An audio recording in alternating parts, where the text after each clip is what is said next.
그날 밤 한 사내가 눈 속에 쓰러져 있었다. 그 위로 한 마리 누렁개가 온몸으로 사내를 덮고 있었다. 굶주린 들깨무리의 울음소리가 가까워지자 누렁개는 굶주려 달려드는 들깨무리를 향해 밤새도록 포효했다. 소호쿨극장입니다. 구독과 좋아요 부탁드립니다. 재미있고도 좋은 글로 보답하겠습니다. 눈보라가 경상도 땅 봉화산골을 집어삼키던 밤이었다.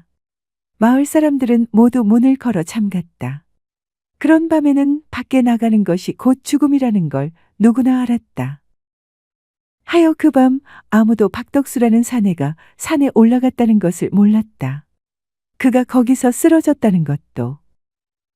덕수는 원래 이 마을에서 살림이 꽤 찰지다는 소리를 들었다. 논 내맞이기에 밭대기가 약간 소 한 마리, 그리고 처마 밑에 항아리가 줄지어 서 있던 집.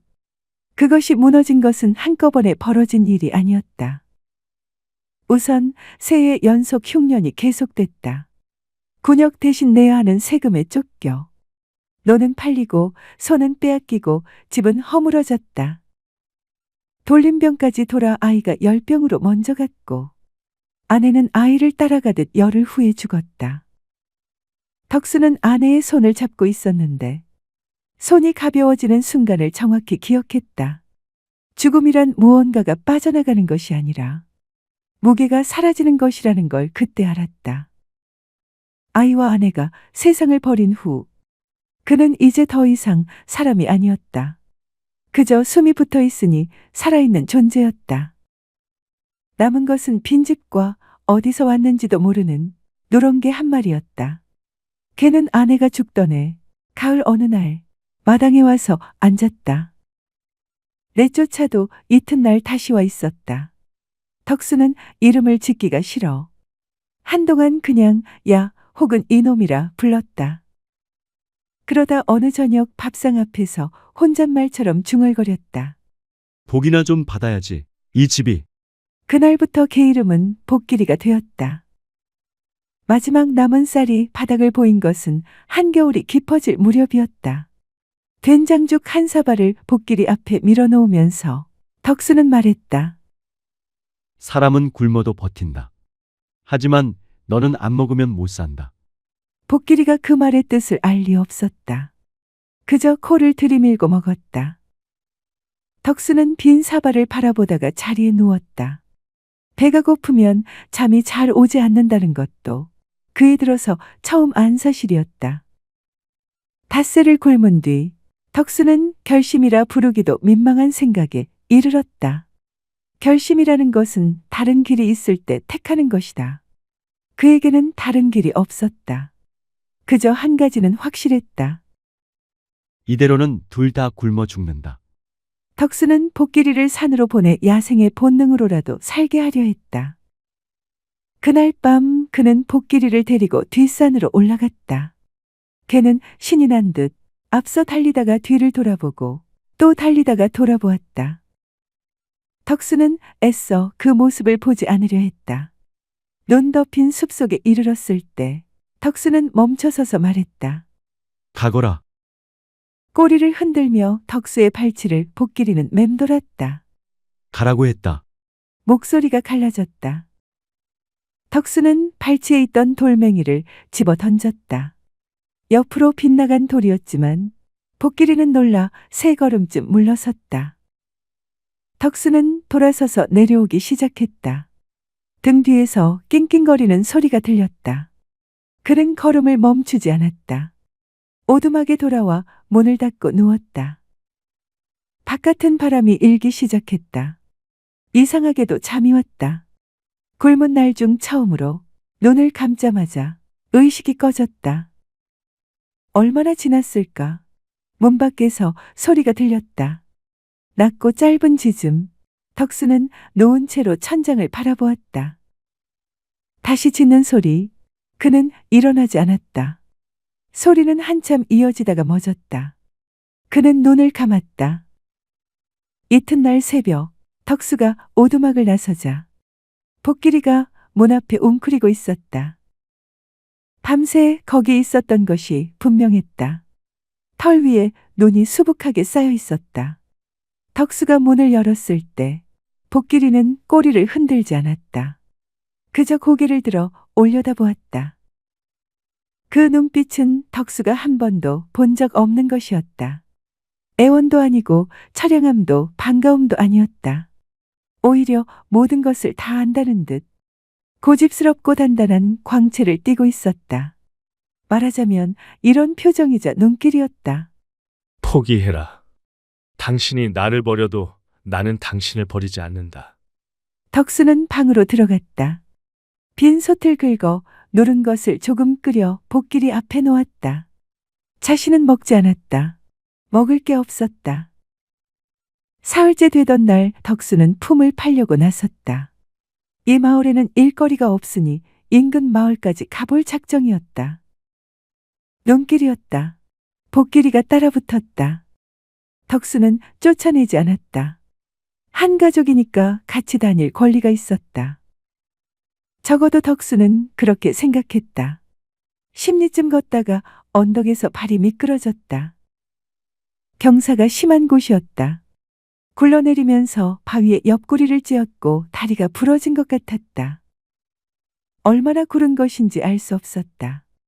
눈 속에 얼굴이 박혔을 때 몸이 말을 듣지 않았다. 추위보다 피로가 먼저 왔다. 사흘을 굶은 몸이었다. 이렇게 가는구나. 생각이 느릿느릿 흘러다녔다. 이상하게 무섭지 않았다. 아내 생각이 났다. 아이 생각도. 그리고 혼자 남을 복길이 생각도 났다. 희한하게도 납세를 독촉하러 왔던 관아 아전의 얼굴까지 떠올랐다. 고통 속에 의식이 흐려질 무렵 굶주린 들깨무리의 울음소리가 가까워졌다. 죽음이 코앞에 닥쳤다고 느낀 순간 무언가 따뜻한 것이 그의 몸 위에 부드럽게 엎드렸다. 누렁이였다. 하지만 평소에 순한 누렁이가 아니었다. 복길이는 굶주려 달려드는 들깨무리를 향해 밤새도록 포효했다. 그러면서 제품으로 덕수를 쌓안고는 차가운 바람과 밤새도록 내리는 눈을 막았다. 지친 들깨들은 포기하고 떠났지만 바람은 더 거세졌고 덕수와 복길이의 몸은 점점 식어갔다. 하지만 복길이는 내려오지 않았다. 덕수의 등에 코를 묶고 짧게 숨을 쉬었다. 다음 날 아침 나무하러 나왔던 마을 사람이 일행을 향해 외쳤다. 여기 사람 있다. 그들이 발견한 것은 논 위에 쓰러진 사내와 그 위에 납작 엎드린 개였다. 이 사람 살아있다. 누군가 소리쳤고 덕수는 눈을 떴다. 몸을 움직이지는 못했지만 의식은 있었다. 옆구리와 다리가 무지하게 아팠다. 사람들이 그를 들어 올렸다. 덕수는 반쯤 실린 채로 고개를 돌렸다. 복길이는 이상하게 움직이지 않았다. 논 위에 그대로 몸이 굳어 있었다. 하지만 덕수는 바로 그 순간에 보았다. 복길이의 옆구리가 아주 조금 오르내리는 것을. 저게 그는 목소리가 나오지 않았다. 한 사람의 팔을 잡아당겼다. 그 사람이 엎드려 복길이를 살폈다. 살아있네. 가물가물하지만 아직 숨이 붙어 있어. 복길이는 심하게 알았다. 덕수는 마을 사람 중 어떤 이의 집에 얹혀 있었다. 다리가 부러졌고 옆구리를 크게 다쳐 누워 있어야만 했다. 덕수는 자기보다 복길이 걱정을 먼저 했다. 그게 어떻소? 동 먹지를 않네. 죽이라도 조금 쑤어주면 어떻겠소?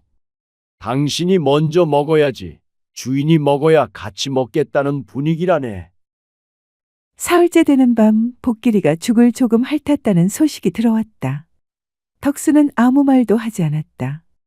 다만 벽 쪽으로 얼굴을 돌렸다. 살아났구나. 고맙다. 오는가? 덕수의 어깨가 움직였다. 봄이 올 무렵 덕수는 다시 논에 나갔다. 아직 누군가의 도움으로 겨우 버티는 형편이었지만 빈손으로 있을 수만은 없었다. 복길이는 그의 곁에서 걸었다. 전처럼 앞서 달리지 않았다. 그 겨울을 지나고 나서 복길이는 조용해졌다. 한쪽 뒷발이 조금 불편한 듯 가끔 절룩거렸다. 덕수는 씨앗을 고르면서 생각했다. 나는 너를 버리려 했다. 그런데 너는 나를 살렸다. 이것은 그가 입 밖에 낸 적 없는 말이었다. 앞으로도 입 밖에 내지 않을 것 같았다. 말로만 들면 무언가가 달라지는 것 같아서. 그 대신 그는 매일 복길이에게 자기보다 먼저 밥을 주었다. 전과 다른 점이 있다면 어쩔 수 없어서 주는 일이 아니라는 것이었다. 예전에 어쩌다가 먹을 것이 생기면 내 입에 넣기보다는 아들에게 먼저 주듯이 그렇게 주었다. 봄이 깊어지고 논에 물이 들어찼다. 덕수는 논두렁을 절뚝이며 걸으면서 옆에서 복길이가 어슬렁거리는 것을 보았다. 뭔가 중요한 말을 해야 할 것 같은 기분이 들었다가 이내 사라졌다. 덕수는 그냥 절룩거리며 걸었다. 복길이도 약간 절룩거리며 걸었다. 소우쿨 극장입니다.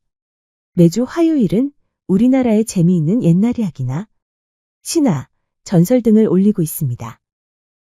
고맙습니다. 다음에 만날 때까지 건강하시기를 기원합니다.